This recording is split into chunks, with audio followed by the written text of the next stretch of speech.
Simula sa darating na ika-1 ng Pebrero, tatanggap na ng ₱1,000 monthly social pension ang mga kwalipikadong mahihirap na senior citizens sa bansa. Ito ang sinabi ni Social Welfare ASEC. Romel Lopez at aniya inaasahan nila na ang pamamahagi ng pensayon para sa unang semester ng taon ay magsisimula sa susunod na buwan. Aniya ang pondo para sa dagdag sa buwan ng pensayon ay nakapaloob na sa budget ng kagawaran ngayong taon.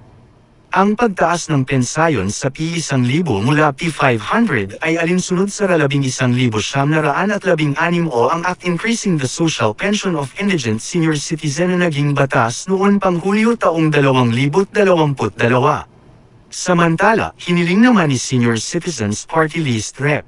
Rodolfo Ompong Ordenes sa DSWD na ibigay na ang paunang P6,000 monthly social pension ng mga kwalipikadong senior citizens simula sa Marso o mas maaga. Kasunod na rin ito ng pagkumpirma ng DSWD na nakapaloob sa kanilang 2024 na budget ang ₱49.8 na bilyong para sa mas mataas na pensayon ng indigent senior citizens.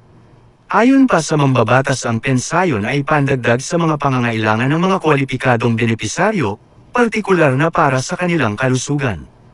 Huwag kalimutang mag-subscribe para updated kayo sa mga susunod na video.